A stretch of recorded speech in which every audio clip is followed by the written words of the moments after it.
right, welcome to YEG MS episode number 22, or the inaugural, the very first time that YEG MS will be featured on the MS&Me radio network. So whether you're listening on iTunes, SoundCloud, through MS&Me, Stitcher Radio, or if you're on the ownmultiplesclerosis.com website, great to have you. Thanks for joining me.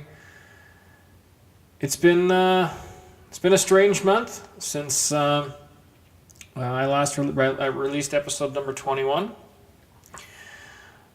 When I did episode 21, it was just after Canada Day, which, if you're not familiar, it's July 1st.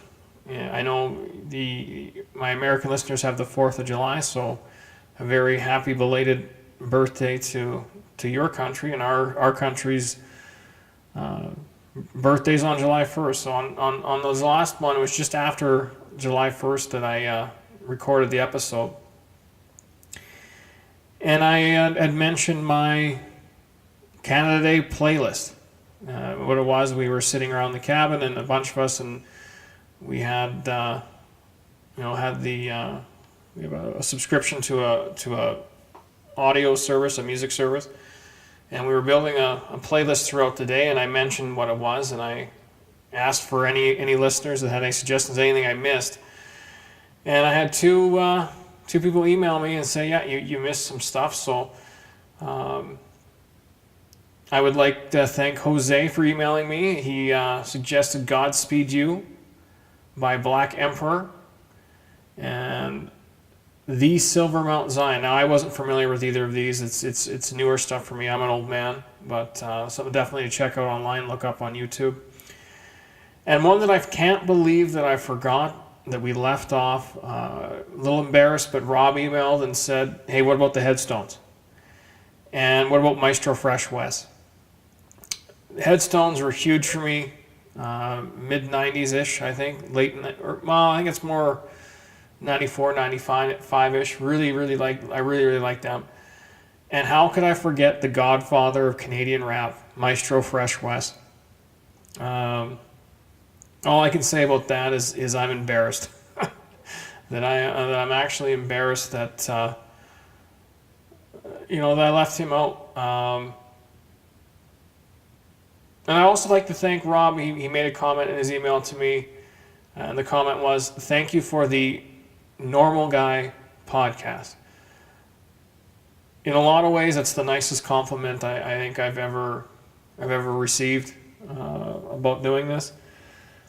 I get a lot of questions about why, certainly why I do it, and really it's as I've mentioned in on my podcast before, and again for new listeners on MS&Me, I apologize, but after doing some pretty, running 80 kilometers in a day twice, and after doing it in 2015 and 2016, and raising almost $40,000 for the MS Society of Canada, I met a lot of really great people, and doing the podcast and now being on MS&Me is allowed that to continue, and it's great. It's nice to meet other people that are going through similar challenges as you, other people in the community.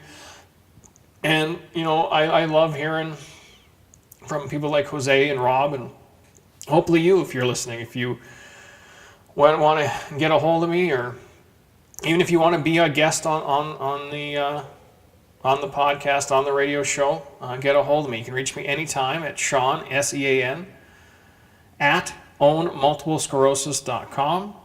That's Sean, SEAN, at OWN, multiplesclerosis.com, all one word.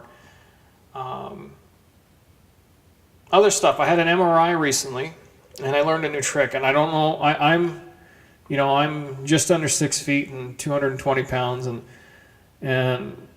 getting into that little tube to get my brain scanned is probably my least favorite thing about having MS. It's far and away the worst. So being in a confined space like that, and the MRI technician, she had a great suggestion. She said, Sean, why don't I put a towel over your face? And I thought, initially I thought, I don't know if that's going to do it for me. And it worked.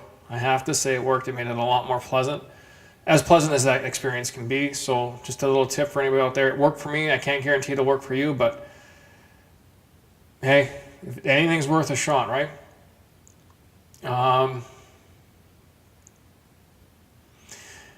Now, I had somebody from Mount Royal University in Calgary contact me, and she had Heather from Mount Royal University, and she had some questions about podcasting as another contact since the last episode.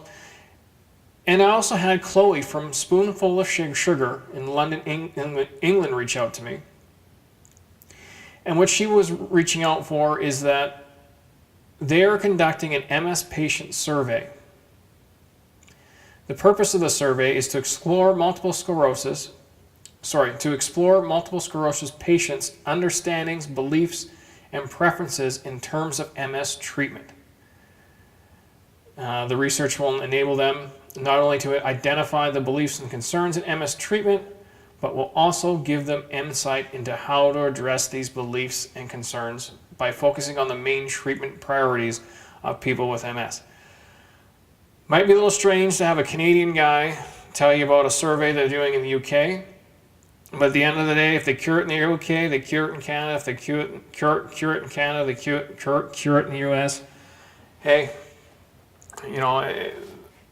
I can't see why we would want to help each other out. So anyway, there's a link for the survey they're doing. I encourage you to do it. I'm going to do it myself on the companion notes on my website. There's always on my personal website, ownmultiplesclerosis.com. There's always companion notes for every episode that I do. Go there, go to the companion notes for episode 22, click on it, and there'll be a link to take you to the survey in there. So this episode is the first one on the MSME radio network, so it's going to be a little bit shorter format than what I'm used to. So MSME is a new initiative that's going online, where it's basically a radio network, an internet radio network for people with MS. It's a great initiative. They reached out to me and asked me if I'd be part of it. I think it's fantastic. So the podcast will still be released on the regular channels, but also by every 2 weeks it'll be released on MSME. So instead of doing 1 hour and a half long episode once a month, I'm going to do 2 27-minute episodes. So this episode is part 1 of 2, because I'm going to be talking about the history of MS in this episode and in the one coming up in 2 weeks.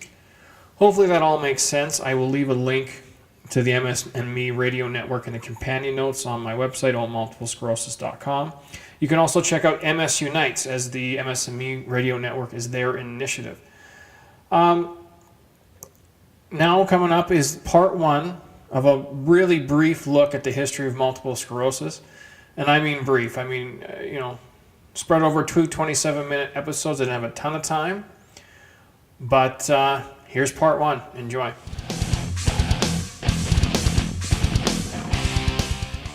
Have you ever wondered when MS started?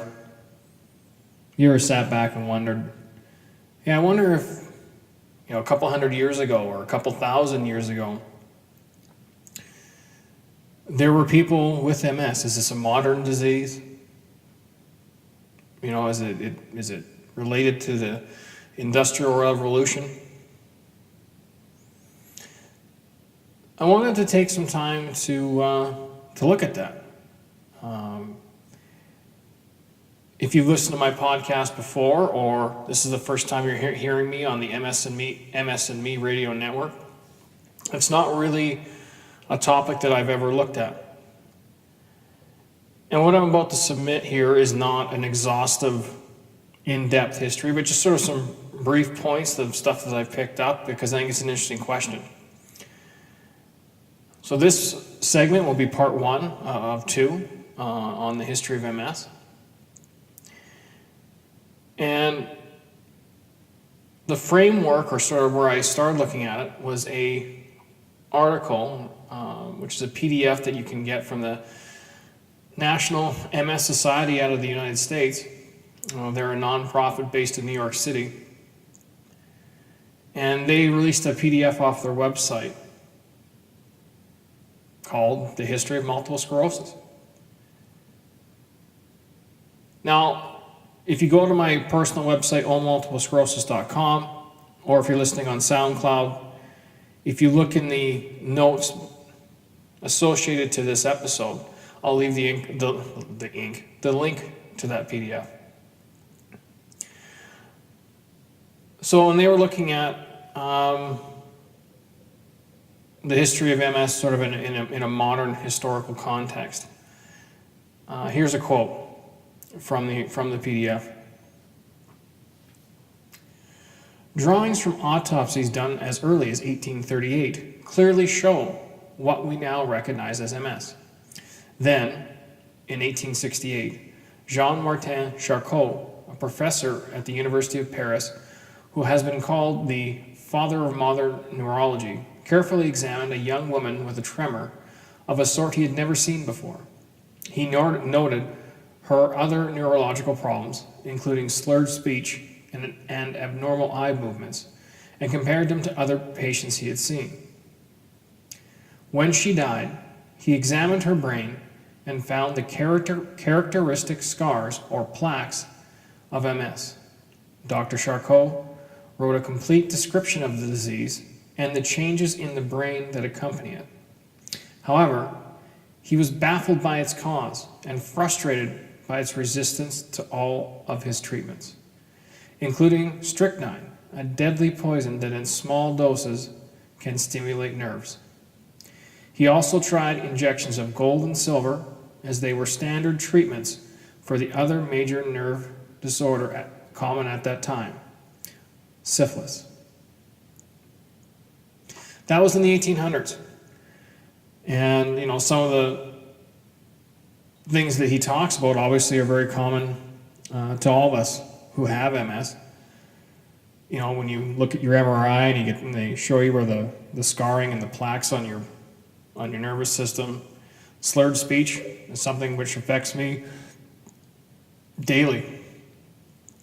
And I've had ocular neuritis myself, so definitely from the description anyway, it seems he was definitely looking at a young woman with MS as we know it. But again, that was in the 1800s. What about before that time? Many of you, or some of you, may have heard of Lidwina the Virgin. Saint Lidwina of Schiedam is possibly the earliest documented case of multiple sclerosis. She was from Holland and lived from 1380 until 1433. Here's a quote from the MS Ireland website. Saint Lidwina's disease began soon after a fall while skating, at the age of 16. From that time onwards, she developed walking difficulties, headaches, and violent pains in her teeth. By the age of 19, both of her legs were paralyzed and her vision was disturbed. Over the next 34 years, Lidwina's condition slowly deteriorated. Although with apparent periods of remission, she eventually died at the age of 53. I found, St. Lidwina's story interesting on several levels. Number one, she's the saint of ice skating, interestingly enough, and she's also a saint of patience. And not patience as in, I need to be more patient. I mean patience as in people who go to hospitals. But again, disturbed vision. I've had problems with my legs. Again, it seems like somebody who definitely has, but by the description, somebody who has multiple sclerosis. And this is as far back as the 14th century. So obviously, we can't say definitively that this is a solely modern disease. And, it's just interesting that as far back, as the 1300s, we have descriptions. Other interesting notes about St. Lidwina. Her grave became a place of pilgrimage. And in 1434, a Catholic church was built over it. Later in 1890, the Pope canonized Ludwina, and she became, as I just mentioned, she became the patron saint of ice skaters and the chronically ill. Now, depending on which tradition you look at, her feast day is celebrated either on March 18th, April 14th, or June 14th. Now, I wish I would have done this research, earlier this year, because it would have been nice to maybe give a toast on one of those given days. Now, fast forward from the late 1300s, early 1400s, to the late 1790s. In 1794, Augustus d'Este, who was an illegitimate son of King George III, was born. He lived from 1794 to 1848.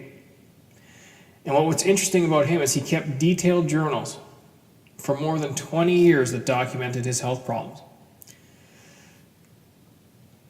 This next quote about Augustus is from a paper entitled In Search of a Conceptualization of Multiple Sclerosis, a Historical Perspective, by Michelle A. Butler and Thomas L. Bennett. Historical accounts of MS often cite Augustus d'Este, grandson of George III of England, as the first recorded medical case of MS.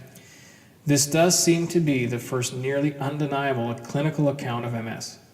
d'Este's diary provides autobiographical details rich in information about how MS presented in d'Este.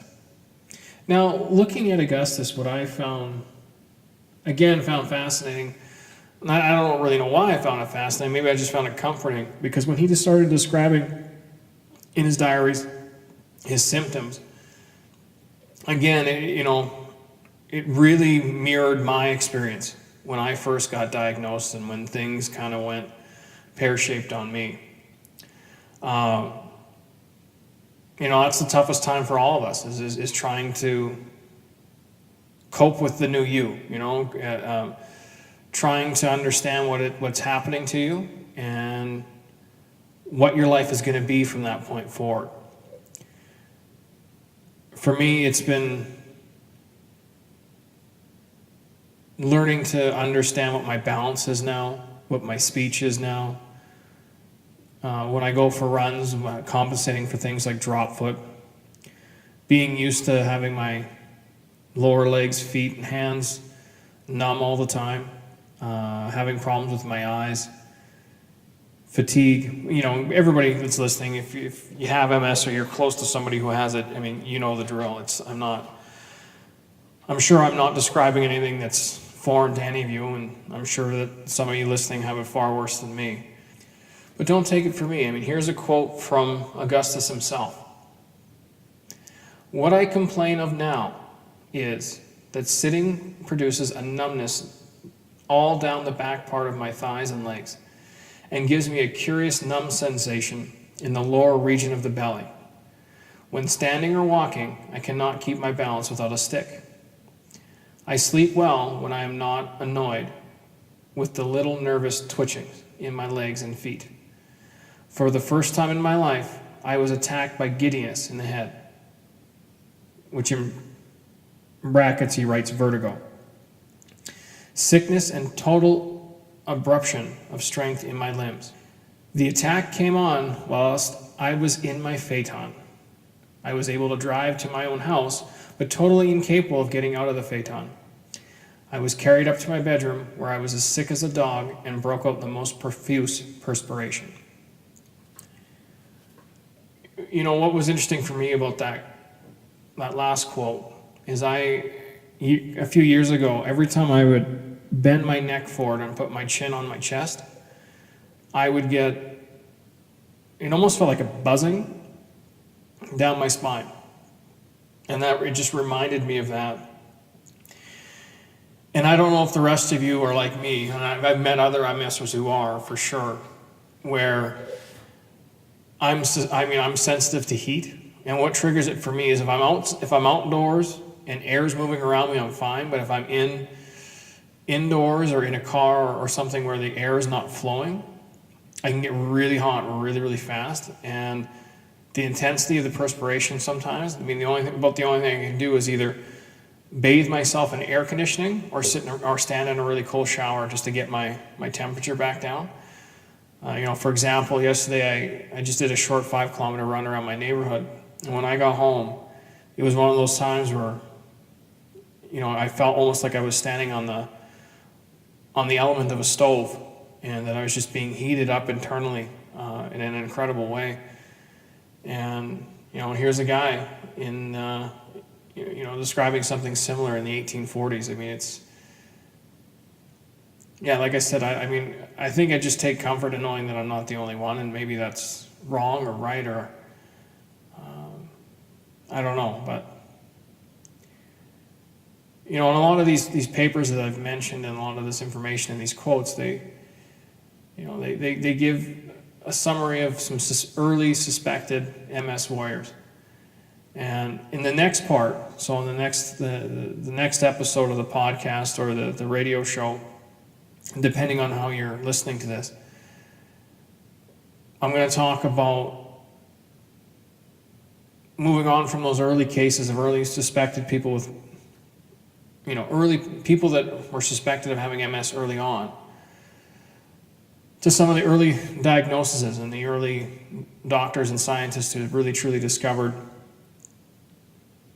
and quantified and named this condition. Because prior to that, whether we're talking about, St. Lumina, or if we're talking about Augustus, these weren't confirmed cases of multiple sclerosis. Multiple sclerosis wasn't a thing at that time. There wasn't a name for it. The doctors and people that were looking at were just trying to understand what it was that was going on. And, I guess the depressing part about looking back at the history of MS is as far as we've come, we still don't know what causes it. There's still no cure. And, we're still kind of waiting for that answer. And I think that's tough for all of us. But like I said, in part 2, of this sort of brief history of MS, I think is probably the best way to put it. Will come up in the next episode. Well, I have just under 4 minutes left. Wanted to thank all my existing listeners and any new listeners from the MS and Me radio network. This obviously isn't a paid position, as this actually costs me money, so the fact that I have people interact with me and that listen, it makes it worthwhile doing. So as long as people are listening, I'll keep doing it. I'd also like to thank the people at the MS and Me radio network, as well as the people at MS Unites. You can find the MS and Me radio network at msunites.com. They reached out to me. This is a fantastic opportunity, and it's a chance to reach a broader audience. So, that's what more can you really ask for?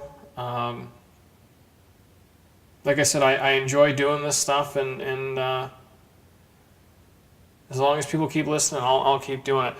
Now, for new listeners, you can find my podcast, which if you're listening on the MSME Radio Network, it's the same. It'll be the same content, but if you want to subscribe on iTunes, you can look up YEG MS. It's not YEG, it's YEG.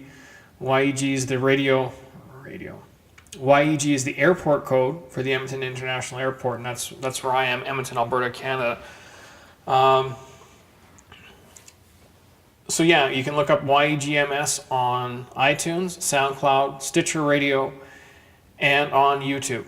The content's all the same except for the YouTube channel. I usually just throw up a video, and it's usually pretty random.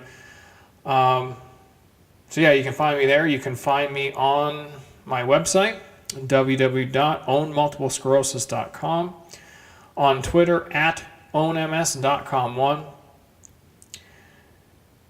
And if anyone out there listening would like to be a guest, we can do it on Skype, we can do it via FaceTime, it can be audio only, we can do video, it's entirely up to you.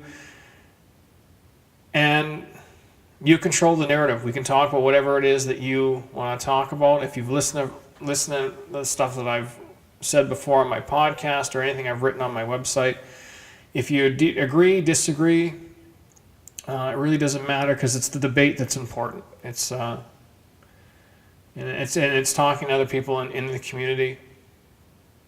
So, once again, thanks again to MS Unites, MS Mead Radio Network. I'm Sean. You can find me on iTunes, SoundCloud, Stitcher Radio. This has been the YEG MS Podcast, and I will talk to you in 2 weeks. Thanks so much.